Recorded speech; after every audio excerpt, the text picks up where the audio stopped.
of that legacy. You know, Violator Management was responsible for breaking groups like Nori, Busta Rhymes, Missy Elliott, 50 Cent. So to be a part of something that is cemented and established and that is no joke, very legitimate and powerful, is I've been a part of this event for the past 4 years. 4 years. Event coordinator. And what I do is I take 50 to 60 DJs, as many of the Violator DJs that are available. A lot of the artists that they've either interviewed, worked with as tour DJs, or done some background work for. And we go to Vegas. We're going to be staying at the Tropicana this year. We got 20 rooms over at the Tropicana that we provide for these artists based on what the entertainment labels do. Shout out to people over at Def Jam. Shout out to my people over at Universal. Shout out to Rock Nation. And I know I'm forgetting somebody right now that I don't want to forget as far as record labels is concerned. But anybody that has been a part of the Violator, it started off as the Violator Retreat. It is now the Violator Vacation. We take these DJs. We do a showcase for, a couple artists, 2 to 3 at the most. They're featured as sponsor artists that spend a couple dollars to put their music in front of relevant individuals.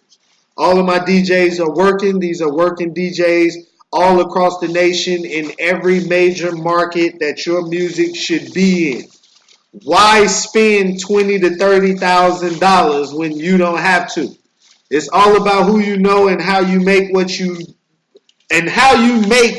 you have work in your benefit.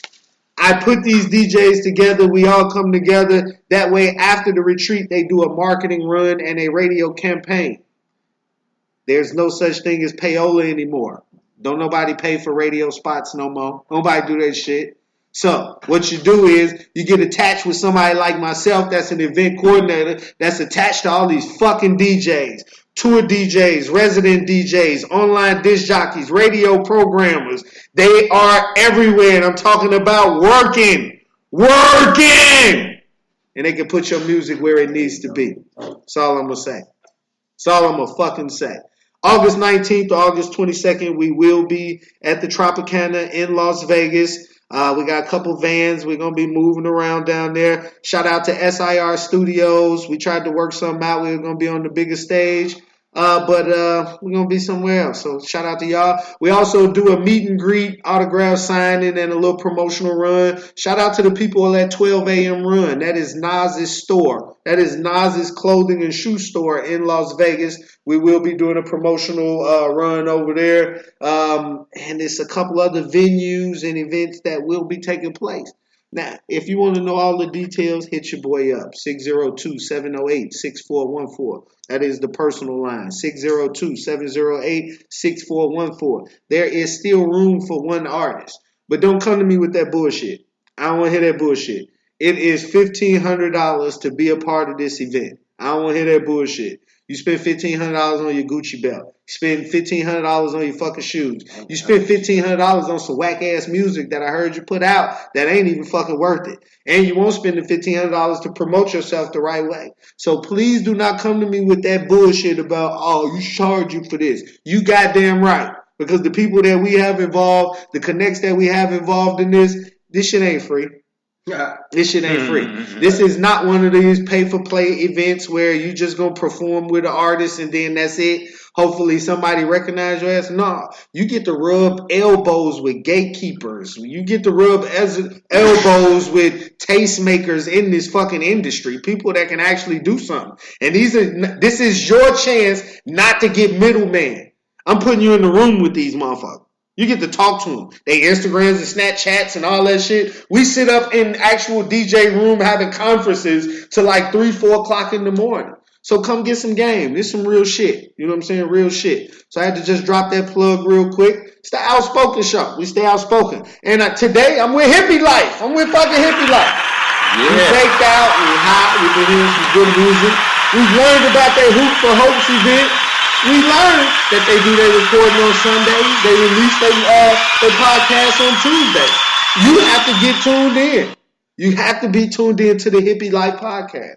Go check out them on every social media platform. The easiest thing to do is go to Apple Podcasts, type in HippyLyfe, bam.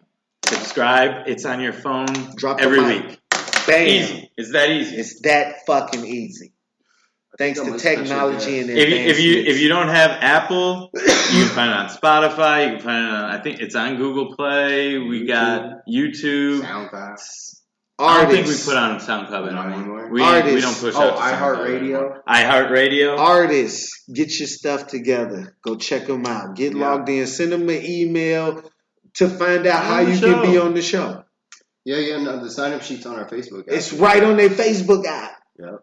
That's how I got on. I talked to him. He's like, man, let me send you this link real quick. It was very simple. Bam. Very user-friendly. Easy. It don't take that long. Just be about what you say. Because one thing I like about these cats, they stick to their word. And they're all about word being bond. You know what I'm saying? We've heard how an idea has turned into an entire philanthropic effort that is... It's not selfish. It's not, it's not boastful. It's him finding a way to give back to what's important. Now, we had KB come down. He showed up. God dropped him in our studio early last Wednesday, man. And we was talking about his eye, man. And what I've been noticing is photography can change Facebook. Oh, yeah. Now, let me tell you why I say this. Because a picture is worth more than just 1,000 words. Yeah. It actually changes something when people see a visual. Mm-hmm. So when me and him was talking, ever since, when you talk about something like when you buy a car, you start seeing that car everywhere you go. Yep. So me and Kyle was in here talking. We were just talking about him being a photographer. And now I'm starting to notice the art in the picture in everything now. Yeah. You know what I'm saying? So Facebook, I see people doing these games now. Release the 10th picture you got in your phone, brighten my day, woo, woo, woo. Let's talk about your eye, bro. Let's talk about it. I mean, I'm going to be real. I picked up a camera like 5.5 years ago. Okay. I mean, I've of course used a camera phone before that and shit, but like, I didn't know what the fuck I was doing with it. I decided I wanted to get one and try to take some pictures because I needed a creative release and it felt like photography was going to give me that instant gratification I wanted. And I fucked around with it a little bit here and there for like the first year and didn't really do too much with it. Didn't know what I wanted to do with it. And then my wife told me that her friend was doing this like picture a day thing on Instagram where there's like this prompt list, take a picture of this, take a picture of that. So I was like, you know what? I'm going to try to do that. And when I do shit like that, I tend to bite off a lot. Okay. And I was like, I'm going to do this for a fucking year. I'm going to do this every day for a year. Okay. And I looked at the prompt list for I think 2 or 3 days. And after the third day of looking at the prompt list, I was like, these prompts are fucking stupid. I was like, I don't want to take pictures of this shit. But I was like, but I'm still going to take a picture every fucking day. And what I started doing was literally, my wife's a teacher, so she tends to go to sleep at like 9 o'clock is like she's up late. So she'd get to bed about 9. I'd jump in. I was living in Chandler at the time, and I would jump in the car and go drive somewhere. And a lot of times I ended up driving all the way down to downtown Phoenix and parking and just walking around for an hour and looking around and finding something interesting and taking pictures. Gotcha. And I would do one every night, come home, try to be home by midnight so I could edit it quick before I go to bed, post it up on the gram, and then fucking go to sleep. And it was like I really wasn't doing it for anybody but for me. Gotcha. And then like I got like 50 pictures in, 50 days in, and I was working at GoDaddy at the time, so I was like, well, fuck it, I'm going to make a website. So I made a website for it. Okay. And then maybe, I don't know, maybe 100 days in, I started getting some people in Phoenix that I didn't know at all hit me up on Instagram about, hey, could you come and take a picture of my band? Hey, I've got this idea, I want to talk to you about. Hey, maybe I could get some pictures up in my barbershop, So things just started happening just from doing it as something that was just something I wanted to do myself. Okay. And apparently I got an eye for it. That's what's up. Honestly. Magic eye. But no, I mean, last Thursday, I had the chance to go shoot one of my friends' bands at the Marquee. They were opening for Toots and the Mayhalls, who, if you don't know, they've been playing for 50 years. They're like 70s reggae. Okay. And so I got an opportunity to go and shoot their band on the stage at Marquee. I mean, that's a nice fucking stage. I was up in the photography pit. The pictures, I think, turned out pretty fucking good. Yeah. They were all right. I think. But humility, man. But for real, I just wanna. I mean, they did all the work. I just fucking looked at them and took the pictures. And I did shit. I just was myself. I told him I was like, I'm the perfect subject. I literally just do dumb shit all day. All day. I tried to convince him to do video. I was like, bro, I do dumb shit, entertaining shit, the whole podcast. And then we had to beg this man to go full video. It was good though. I'm glad he did. I'm glad we got him. Hey, y'all work together, man. The way y'all put it all together. Definitely love it, man. It's fucking awesome. Like I say, it was an inspiration for me, a motivation for me to get my shit running. You know what I'm saying? Motherfuckers admire when they see people doing things that's just I always wanted, like I told you when I was on y'all show, I always wanted to be in radio some kind of way. Yeah. And to see how y'all put things together was motivating to me, man. Man, you gotta come back, dude. Oh, definitely. Hey, man. Shit, you were there when Kyle was only taking pictures, so we were still rusty.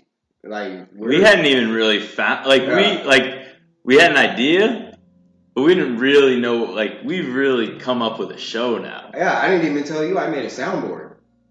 You got a soundboard for Sunday? Look at that. Oh shit. Look at that. I got a whole ass soundboard, dude. That's what's up. Yeah, man, that's the kind of shit. You know what I'm saying? We went from not even getting the podcast out scheduled, consistently. And now it's just all right, man. It's dude, what's next? I was looking at the folders now because I have a folder for every episode. 39. Oof.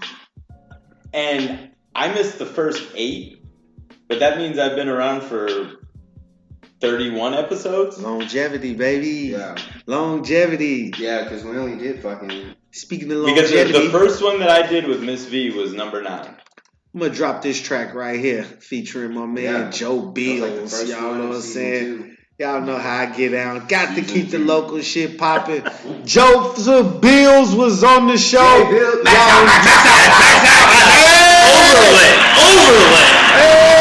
Hey, they already know. Yeah. That's what's happening. See how it go? Hey, I fucks with y'all, man. Here go my man. See, we fuck, and that just shows we do fuck with AG artists. We don't just toot our fucking horns, people. We know what's up. Before I even dropped it, they was on it. Maxed out. Here, y'all get maxed out too. Let's go.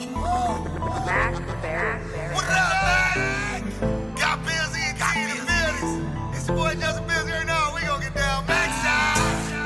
Yo, you already know we get lit on this one, right? Maxed out.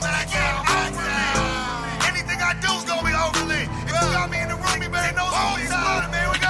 I'm too overlit. Catch me catching overfades. President of the mob, they roll with me like a motorcade. Please don't crash now. Trying to max out in Joseph Lane. Y'all a bad hand. I'm a band. We don't fold the same. You know they know my name. They always screaming it. And I own the stage. Kinda like I hold the deed to it. When I do a show, half the people cheering for me. Quarter of them hate, the other quarter want a feature from me. If you ain't heat wave, homie, I'm a solar flare. Temperatures don't compare. Harder than it is to comb my hair. So unfair. I was raised not to say that. Kill 'em with the input. Slay 'em with the playback. Bang, bang, murder gang. Killing beats is way back. GBE parlay with kings stay true, it's the only way we play, man. We don't do it for the bills, we don't do it for the fame. Do it for the trail, we